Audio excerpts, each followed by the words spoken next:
Binibigay niya sa akin ng 500 na ano, ang kanya naman eh, konti pamasahe niya. Opo. Kami sa Nuyan eh, nagtitiis, hindi ko na kaya sa tanghali. Para ko makaagdong sa kanyang trabaho. Kahapon ko lang Ako nagtitipid para po may gatas si Tutoy. Para po may pamasahe ng kapatid ko pumasok. Saka po ako. Napagkasya mo lang yung sahod mo. Opo, kahit wala na po sa akin. Minsan daw hindi ka na nakain dun sa kaya pagtrabaho mo. Opo.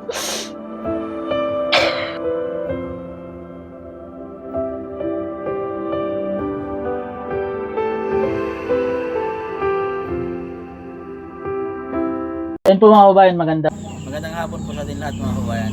Ngayon po po sa vlog ay pagkalating tayo sa bahay po nila kay Junior, kung saan po ito po yung tinulungan po natin nakarang araw. So meron po tayong good news para po sa kanyang pamilya, sa kanyang anak na nag-aaral na hindi nakapagtuloy sa pag-aaral. So tara po, pasok tayo sa mga kababayan. Mga Junior! Pasok po kayo! So, kamusta na po kayo ngayon? Kaya, ano mo ka na naglaba ko ng ano ng bata. naglaw po kayo? Naglaw po kayo ng, ano pong nilaba yun? Mga lampin? Okay, sorry. Kasi po yung, sa mga nakapanood po ng vlog, yung anak po ni Kuya Junior na ilang buwan lang po siya. Ano, isang buwan mahigit. Bali, August 1 siya eh. Bali, ano lang po, 1 month lang po, mahigit yung anak po ni Kuya Junior. Ilang days lang po pala yung pagkalabas po, yung pagpanganak po ng asawa niya. Ilang days po na buhay yung asawa nun. Pagka anak ko eh, namatay ko rin yung Ibig sabihin po pagka-anak mismo. Dituhan po pala ano. Yung August 1 din. Ano na nangyayari din yung gano'n. So yung anak niya pong nag-aaral, nasaan po siya ngayon, yung trabaho? Napasok ko ngayon dahil dalawang araw pasok. Dalawang araw siya trabaho. Trabaho din po yung dalawang Tatlong araw. araw. Ayaw nga at Ngayon, kuwan, napasok siya. dalawang araw kasunod po yung pasok niya. Isa yung Lunes, tapos ngayon yung Markules. Kahapon, nagtrabaho, tapos bukas trabaho ulit siya. Yun po yung hindi po ba kayo na ano sa mga anak niyo na yun po ginagawa niyo yung tapos magtatrabaho? Nakawa nga ako dahil hindi ako maka-gawa na nito. Hindi ako parang wala pa akong choice na mga anak ko. Pusigido po talaga kasi mag-aaral yung kanyang mga anak. Oo, talaga. Kasi may nagkwento din po sa akin na isang teacher na nagsabi po na matalino po ito yung anak. Oo, ang isa kong anak yung ano yan. Yung bitaon ako pareho yung dalawa. Bidunod po yung ano. So, ano po dapat yung, di ba mayroon po kayong anak na nag-aaral na college na sabi nyo nga po ay naka-enroll na yung anak niya. Ano po dapat yung kanyang pinuproporso nyo? Yung bali po sa pangangailangan po ng inyong anak. Ano po yung ano mga gatas niya? Pag nasa ako yung isa kong anak, pag-linggo, binibili ko ng gatas. Tsaka pag meron bibigay pa sa isang gatas. Gatas po, ano pong gatas ang binigyan ng ano? Buo na ako. Buo na ang Nung kumuha ni sumakituan siya, pina-check up ko pa nga nung... Nung una po, ano pong pinupain niyo sa baby kay Lorenzo, ano? Oo, yung chupon parang bang nagluag, kinabag siya. Kaya, Si baby Lorenzo. Ang dami po kasi naantig sa kwento ng buhay po nila Kuya Junior, si Lorenzo. So, kaya po kami napunta po dito kasi meron po akong konting surpresa para sa inyo. Sana po ay maano kayo na yung anak niya po ay natulungan po natin. Lalo na sa pag-aaral po ng anak.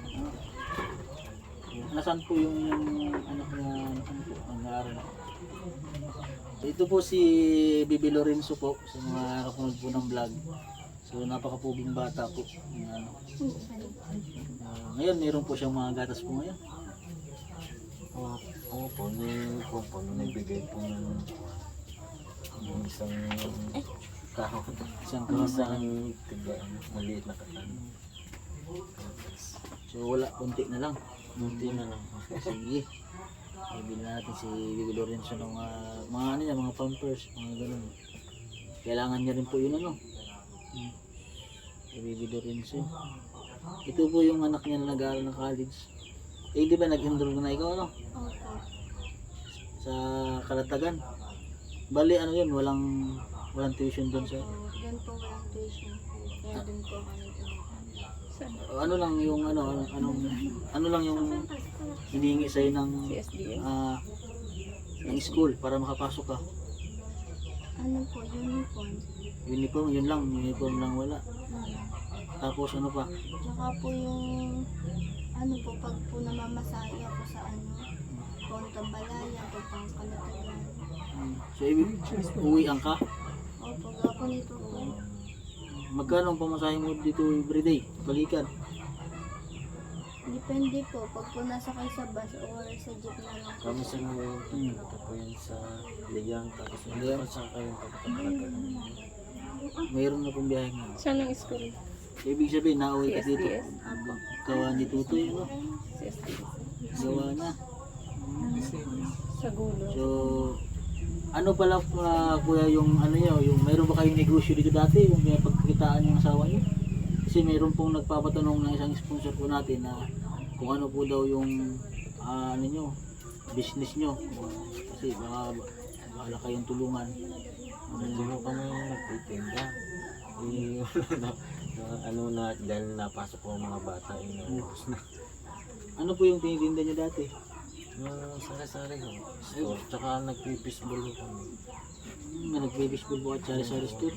Yun yung bigay ko rin yung anong luto na bigay ko sa amin. Tulong na din po sa inyo yung lutuan. Saan po kaya titinda ng...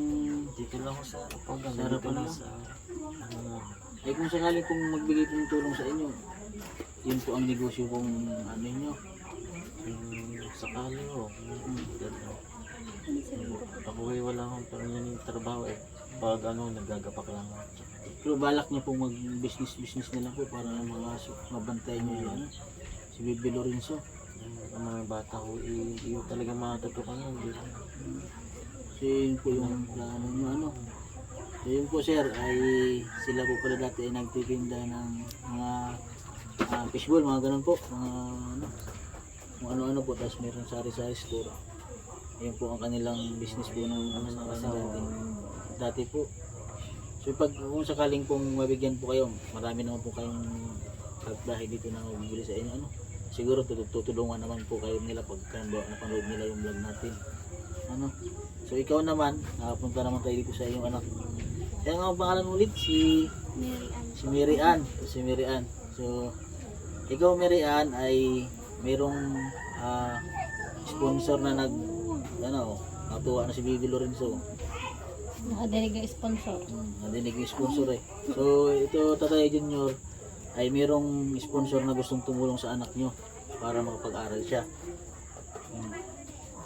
So yung kailangan mo ay sabihin mo kung ano yung uniform o ano man. Kung kailangan mong pumunta sa Kalatagan para mag-inquire siya ulit para kung ano magkano man yung magastos.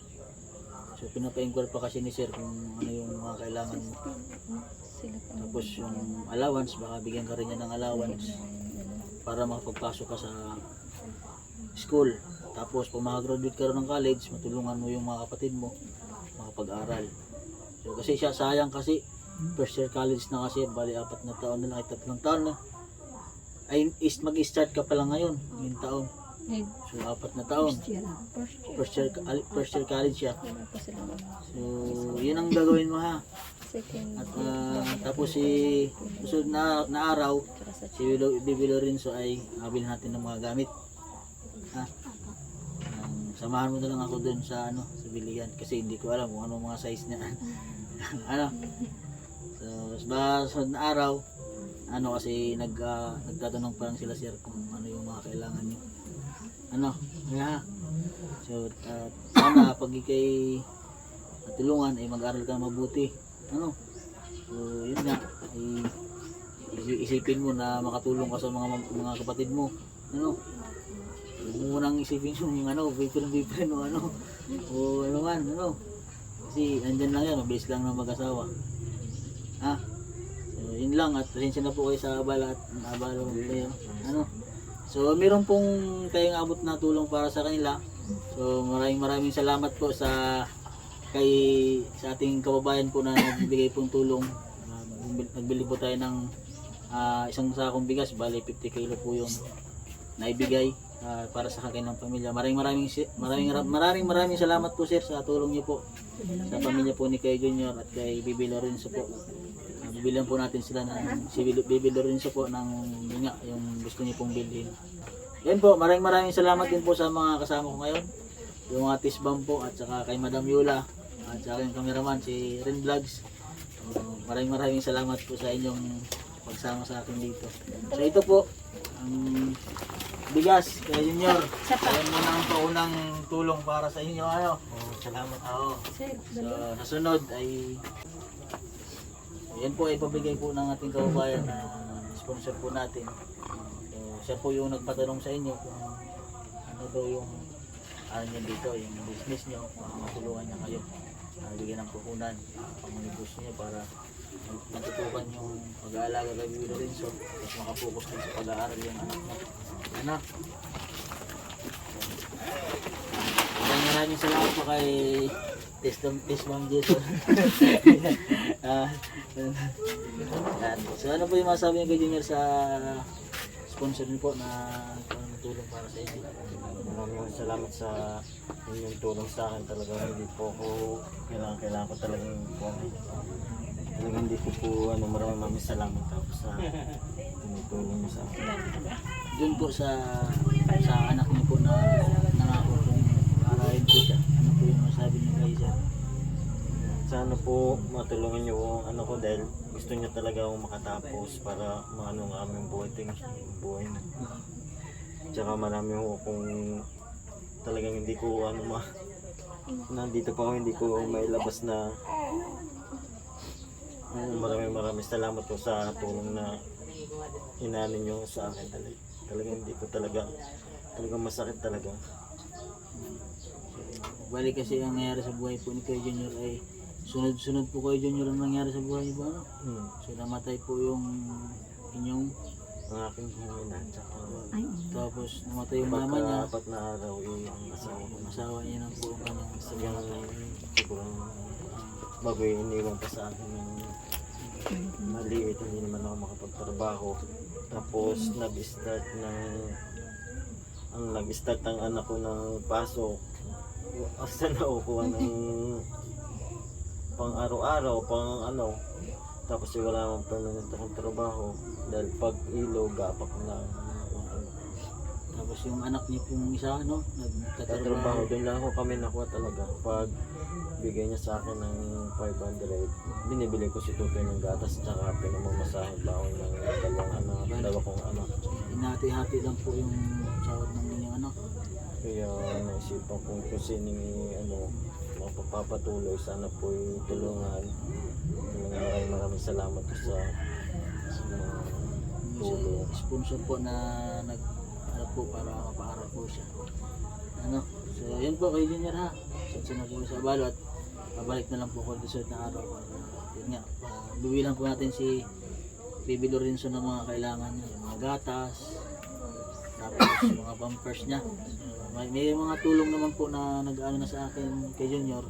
So i-complete ko na lang para maayos po natin para sabay-sabay po natin. Ano? So yun po mga kabayan at dito na lang po yung vlog ko. Maraming salamat po ulit sa ating kabayan na nagbigay pong tulong para po sa pamilya ni Kuya Junior at kay Bibi Lorenzo. Yan po at magandang hapon po sa ating lahat. God bless po.